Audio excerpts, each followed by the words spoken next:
Hello viewers, কেমন আছেন আপনারা? আশা করি ভালো আছেন। আমি ইনশাআল্লাহ ভালো আছি।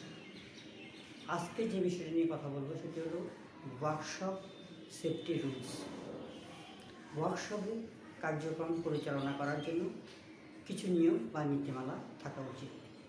যেমন ধরুন, পাওয়ার স্টেশন বা পাওয়ার বোর্ডটা যে জায়গায় থাকবে সে জায়গায় অবশ্যই একটি সাইনবোর্ড ব্যবহার করা দরকার, যে এটা অফ অনটা কোন দিকে বা এটা কোন সেক্টরের জন্য এই পাওয়ার স্টেশনটা বা পাওয়ার বোর্ডটা সেটা ইন্ডিকেট করে দেওয়া, প্রয়োজনে সেখানে লিখে রাখা।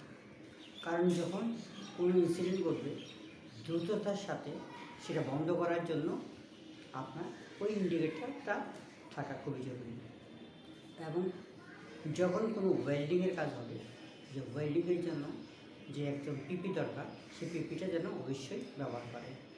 কোনো অবস্থায় ওয়েল্ডিংয়ের সময় পিপি বন্ধ করা যাবে না বা পিপিটা খুলে রাখা যাবে না। যদি খুলে রাখে তাহলে কী হবে, বড় রকম দুর্ঘটনা ঘটতে পারে। আবার দেখেন, অনেক সময় দেখা যায় গ্যাস সিলিন্ডারটাকে কী করে, অযথা এদিক সেদিক ফেলে রাখে, কিন্তু ওয়েল্ডিংটা ঠিকই করছে। গ্যাস সিলিন্ডারটা সবসময় দাঁড়িয়ে রাখাটা বাঞ্ছনীয়। যদি দাঁড়িয়ে না রেখে আপনি শুয়ে রাখেন সেটাও হয়, কিন্তু সেক্ষেত্রে দেখতে হবে যে গ্যাস সিলিন্ডার থেকে যে পাইপটি আসতেছে সেটি হয়তো আবার পাইপ পাড়া দিয়ে অথবা কোনো ভারী জিনিস পড়ে গিয়ে ওই পাইপটা লিক করতে পারে। যখনই লিক করবে, আপনি যখন ওয়েল্ডিং করবেন তখন কিন্তু স্পার্কের সাথে সাথে আপনার আগুন ধরার সম্ভাবনা রয়ে গেছে। এখন আসেন ইলেকট্রিক ওয়েল্ডিং। ইলেকট্রিক ওয়েল্ডিংয়ের জন্য আপনারা জানেন যে একটা ওয়েল্ডিং করার জন্য ভারী রকম একটা ট্রান্সফর্মার থাকে। ওই ট্রান্সফর্মারের সাথে আপনার কী হয়, বিদ্যুৎটাকে আরও গতি বাড়িয়ে দেয়, বাড়িয়ে দিয়ে এই ঝালাই কাজগুলো সম্পন্ন করে। সেই ক্ষেত্রে এই যে ট্রান্সফর্মারটা থাকে, সেই ট্রান্সফর্মারটা দেখা যায় যে অনেক সময় ন্যাকেট অবস্থা থাকে। এই ন্যাকেট অবস্থা থাকে, তারগুলোকে ঝুলিয়ে দিচ্ছে, তারগুলোকে লাগিয়ে দিচ্ছে। হ্যাঁ, আজকালকার বড় বড় ইন্ডাস্ট্রিগুলোতে দেখা যায় এই ন্যাকেট অবস্থা থাকে না, তারা কিন্তু একটা বক্সের ভিতরে নিয়ে আসে।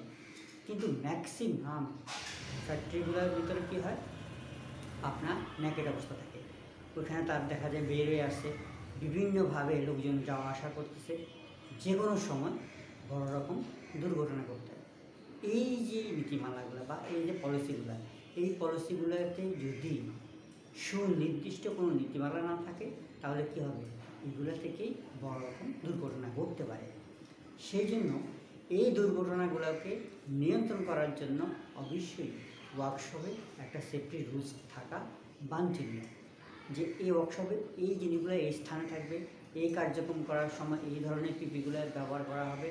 এবং যদি কোনো যখন দুর্ঘটনা ঘটতে হয় বা দুর্ঘটনা ঘটেই যায়, সেই সময় কী ধরনের প্রিকশনটা নেবে, এই জিনিসগুলো যদি আপনার নোটিশ করে টানানো থাকে তাহলে কোনো লোক দেখবে, আর তখন কী হবে, এই কার্যক্রমগুলো পরিচালনা করতে সুবিধা হবে।